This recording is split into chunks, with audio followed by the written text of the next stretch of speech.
Hello, नमस्कार. सर्वांना श्री येडेश्वरी आणि श्री स्वामी समर्थ. तुम्हा सर्वांचं स्वागत आहे आजच्या आपल्या नवीन व्हिडिओमध्ये. तर आज हे रांगोळीचे साचे आहेत ना, यांची सफाई करण्यासाठी मी काढले होते. बरेच दिवस झाले, 2-3 महिने, तर यांची सफाई झालीच नव्हती. तर अशी सफाई केली ना रांगोळ्यांची साच्यांची, तर आपली रांगोळी ना त्यातून व्यवस्थित पडते. कारण हे साचे आपण घेतले ना, घेऊन असेच नुसते ठेवले आणि रांगोळ्या काढत राहिलो, तर त्याच्यामध्ये असे घाण वगैरे साठल्यासारखे होते. रांगोळ्या कुठेतरी साठून राहतात आणि ते व्यवस्थित मग रांगोळीचे डिझाईन्स उमटत नाहीत आपल्या रांगोळ्यांमध्ये. तर आज कामं माझी लवकर उरकली होती, तर म्हटलं चला आज हे एक काम करून घेऊयात. आपण सगळे रांगोळीचे स्टेन्सिल जे आहे ते साफ करून घेऊयात. तर हे स्टेन्सिल साफ करताना मी काय करते, असं ना एक छान असा कोरडा नॅपकिन घ्यायचा आपण आणि त्यानंतर छान असं ओल्या कपड्याने पिळून ओल्या कपड्याने मी ते साचे असे पुसून घेते. पुसून घेतल्याने कसं ते लवकर सुकतात आणि जास्त आपल्याला असं सुकत वगैरे ठेवायची गरज लागत नाही. फक्त आपण फॅन खाली ठेवायचं किंवा खिडकीमध्ये वगैरे जरी सुकायला ठेवले ना, ते पटकीने एक अर्ध्या तासात मध्ये सुकून जातात आणि परत रांगोळ्या काढायला लगेचच छान असे उमटतात. कारण मी काय ह्याला कधी धूत वगैरे नाही, फक्त असं ओल्या कपड्याने पुसूनच घेते. तर बघा तुम्ही ते रांगोळ्या काढून काढून ते खूप पांढरट पडलेले होते आणि माझे 2-3 स्टेन्सिल असे होते की ते एकदम रांगोळ्या त्यातून पडत नव्हत्या. त्यामुळे ते साफसफाई करण्यासाठी आलेलेच होतं. म्हणून म्हटलं चला आज हे काम करून घेऊयात आपण आणि हे नीटनेटकं ठेवूयात. म्हणून मग सगळे रांगोळीचे साचे ना स्वच्छ असे पुसून घेतले. तर इथे बघा तुम्ही किती किती त्या रांगोळीच्या जे डिझाईन्स आहेत त्याच्यामध्ये घाण साठलेली आहे.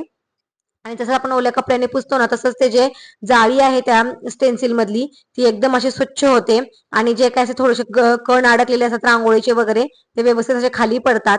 तर म्हटलं हा बॉक्सच आज आपण व्यवस्थित स्वच्छ करून घेऊयात. तर एक एक करून मग मी असे स्टेन्सिल वगैरे सगळं स्वच्छ केले आणि फॅन खालीच त्यांना सुकवून घेतलं. तर हे जे स्टेन्सिल आहे ना, हे तर खूपच जास्त घाण झालेलं होतं. तर ह्या थोडंसं मी रगडून साफ केलं ना, तर रगडायची काही गरज नाही. आपण थोडंसं हलक्या हाताने जरी ओलं करून ते पुसून घेतलं ना, तरी पण ते साचे एकदम स्वच्छ आणि खूप छान निघतात. आणि जे मी वारांच्या वगैरे रांगोळ्या रोजच्या रोज काढते ना, ते तर मी एका वेगळ्या कॅरी बॅग मध्ये भरून ठेवलेले आहेत. तर ती कॅरी बॅग ना जवळ-जवळ 2 वर्षापासून माझ्याकडे आहे आणि ती पण खूपच खराब झालेली आहे. तर म्हटलं चला आज ती पण चेंज करून घेऊयात. तर पूर्ण असं मग मी रांगोळीच्या साच्यांचा ना बॉक्सच पूर्ण असा स्वच्छ करून घेतला. तर इथं बघा तुम्ही ह्या रांगोळ्यांचे साचे पण किती घाण झालेले आहेत. म्हटलं आज चला हे सगळं स्वच्छ करून घेऊयात आणि व्यवस्थित त्याला ओल्या कपड्याने असं आज स्वच्छ केलं आणि फॅन खाली बघा मी असं सुकत ठेवलं होतं एक अर्धा तास. तर हे खूप छान आता सुकलेले आहेत व्यवस्थित. तुम्ही याला ना खिडकीमध्ये किंवा उन्हामध्ये एक 10 मिनिटं पण सुकवू शकता. पण मी ह्याला नेहमी फॅन खालीच सुकवते किंवा हवेला ठेवून देते खिडकीमध्ये. तर अशा प्रकारे आपले साचे तर स्वच्छ झालेले आहेत. तर असे काही माझ्याकडं हे रांगोळी काढायचे स्टेन्सिल आहेत, ज्याने आपल्या पूजांच्या पुढे मी रांगोळ्या वगैरे काढते. त्यामुळं आपल्या रांगोळी काढल्यामुळेच पूजेला चार चांद लागतात. कुठलीच पूजा रांगोळीशिवाय पूर्ण होत नाही असं मला तरी वाटतं. कारण अशी सुसज्ज सुंदर रांगोळी असेल ना, तरच आपली पूजा खूप खूप छान आणि सुंदर दिसते. तर असे काही स्टेन्सिल आहेत माझ्याकडं, ते मी आता स्वच्छ करून घेतलेले आहेत आणि फॅन खाली छान सुकवून घेतले. तर हे बघा, हे मस्त हे श्री स्वामी समर्थ, श्री तुळजाभवानी प्रसन्न, हे असे काही गोपद्म, असे माझ्याकडे स्टेन्सिल आहेत जे मी पूजन पुढे रांगोळ्या काढत असते किंवा दरवाजा पुढे रांगोळ्या काढत असते. हळदचं लेपन वगैरे करेल तेव्हा आपल्या अशा पट्टींच्या रांगोळ्या काढण्यासाठी ना हे साचे ना खरंच खूप खूप महत्वाचे असतात. आपल्यासाठी खूप छान योगदान करतात आणि ज्या स्त्रिया जॉब वगैरे करतात त्यांच्यासाठी तर हे स्टेन्सिल एकदम उत्तम आहे. ज्यांना वेळ नाही त्याने पटकीनी साचा टाकून रांगोळी काढली ना, तर खूप सुंदर रांगोळी येते आपल्या दारामध्ये. आणि रांगोळीचं महत्व तर आपल्या शास्त्रांमध्ये खूप आहे. कारण रांगोळी जर दारामध्ये असेल ना, तर घरातला कोणताही माणूस येणारा तर त्याला बघितलं तर त्याचं मन आपल्या आपणच प्रफुल्लित होतं आणि कोणतीही निगेटिव्हिटी असेल किंवा कोण मनात मध्ये काय निगेटिव्ह विचार घेऊन आले असेल, तर ती रांगोळी आपल्यामध्ये शोषून घेण्याची ताकद ठेवते. असा रांगोळीचा महिमा आहे. तर असे काही स्टेन्सिल आहेत माझ्याकडे. तर हे स्टेन्सिलला मी हे फक्त 30-30 रुपयाला घेतलेले आहेत. हे विठ्ठल रुक्मिणीचं आहे आणि हे कमळांची रांगोळी आहे, ती मी खास महालक्ष्मीच्या पूजामध्ये वापरते. तर हे स्टेन्सिल्स ना मी 30-30 रुपयाला घेतलेले आहेत बोहराळीतून. आणि त्यानंतर हे जे आहेत मी यातले काही मी 50 रुपयाला घेतलेले आहेत आणि काही 40 रुपयाला घेतलेले आहेत. तर बोहराळीमध्ये मी हे 40 रुपयाला घेतलेले आहेत आणि महात्मा फुले मंडईमधून मला काही 50 रुपयाला 1-2 स्टेन्सिल पडलेले आहेत. तर असे काही आहेत बघा हे साचे. तर माझ्याकडे रांगोळीचे कोणते कोणते साचे आहेत, कोणते कोणते स्टेन्सिल आहेत ते मी तुम्हाला दाखवते. तर हे काही वारांच्या रांगोळ्या आहेत माझ्याकडे. तर ह्या 7 वारांच्या रांगोळ्या ना आपल्याला देवांपुढे काढण्यासाठी छोट्या छोट्या रांगोळ्या बऱ्या पडतात. तर त्यासाठी या रांगोळ्या आहेत. आणि तर मी हे रोज देवापुढे छोट्या छोट्या रांगोळ्या काढत असते. आणि त्यानंतर हे श्रीराम समर्थ, हे लक्ष्मीचे पावलं वगैरे असे आहेत ना, हे जेव्हा आपण गालीचे टाईप रांगोळी वगैरे काढतो ना, तेव्हा मी हे डिझाईन सगळे वापरत असते. तर हे असे काही डिझाईन्स आहेत माझ्याकडे. हे सरस्वती देवीची डिझाईन आहे माझ्याकडे. हे मला खूप आवडलेलं होतं आणि हे खास मी दसऱ्याच्या पूजेसाठी घेतलेलं आहे. त्यानंतर मग ही मोराची डिझाईन आहे माझ्याकडे आणि त्यानंतर हे दिव्यांचं दिवाळीत काढण्यासाठी खास घेतलेलं होतं.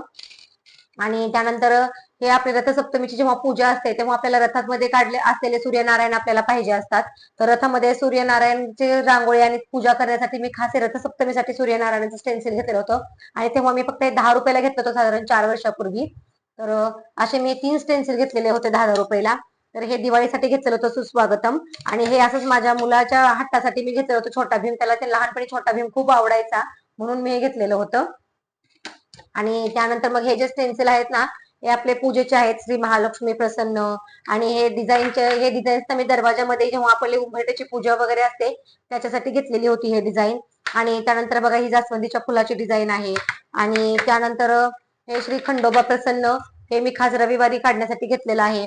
आणि हे गोपद्म, आणि हे गोपद्माची पूजा वगैरे असते तेव्हा आपल्यासाठी खास पूजेसाठी हे मी घेतलेले आहेत. आणि जेव्हा आपली उंबरठ्याची शुक्रवारी पूजा वगैरे असतात तेव्हा पण मी दरवाजामध्ये पण काढते. त्यानंतर हे तुळजाभवानी प्रसन्न आहे माझ्याकडे, श्री स्वामी समर्थ आहे आणि श्री कुलस्वामिनी प्रसन्न, असे काही माझ्याकडे स्टेन्सिल आहेत. तर हे असं माझं कलेक्शन आहे आणि आता हळूहळू याच्यात आणखीन वाढ होणार आहे. पण हे काही मी एकदम घेतलेले नाही, हळूहळू घेऊनच मी हे कलेक्शन केलेलं आहे. आणि ह्यानंतर बघा हे विठ्ठल रुक्मिणी आहे माझ्याकडे आणि हे त्याच्या साईडला खूप मोर पण आहे. त्याची रांगोळी काढण्यात इतकी सुंदर आणि छान दिसते ना, खूप सुंदर आहे ही रांगोळी. आणि हे स्टेन्सिलला मी फक्त 30-30 रुपयाला घेतलेले होते बोराळीमधून. आणि हे कमळांची रांगोळी आहे, त्याचा उपयोग मी जास्तीत जास्त महालक्ष्मी देवी याच्या पूजेमध्ये करते. आणि हे मी दरवाजामध्ये काढत असते खास करून. ही डिझाईन मला खूप आवडली होती बघता क्षणी म्हणून मी घेतलेली होती. तर हे असे काही माझ्याकडे रांगोळीचे साच्यांचे कलेक्शन आहेत आणि आज मी असे हे स्वच्छ करून ठेवलेले आहेत. बस तर या रांगोळीच्या साच्यांसाठी ना मी असा एक बॉक्सच केलेला आहे. तर त्याच्यामध्ये फक्त मी रांगोळ्या आणि रांगोळ्यांचे स्टेन्सिल आणि जे माझे छोटे मोठे गोष्टी असतात ना, जे रांगोळ्या काढण्यासाठी आपल्याला उपयोगी पडतात, रंग कलर वगैरे थोडेसे असतात उरलेले, तेच हे मी बॉक्समध्ये ठेवते. जेणेकरून हा सेपरेट बॉक्सच एक काढला ना तर मला रांगोळ्याचं संपूर्ण सामान त्यात भेटून जाईल, जेणेकरून मला ना इकडे तिकडे शोधाशोध करावी लागणार नाही. तर असं मग मी व्यवस्थित सगळं ठेवून दिलं साफसफाई करून. तर असा आजचा छोटासा व्हिडिओ होता. व्हिडिओ कसा वाटला हे तुम्ही मला नक्की सांगा आणि व्हिडिओ आवडला असल्यास व्हिडिओला लाईक, शेअर आणि सबस्क्राईब करा. तोपर्यंत सर्वांना बाय.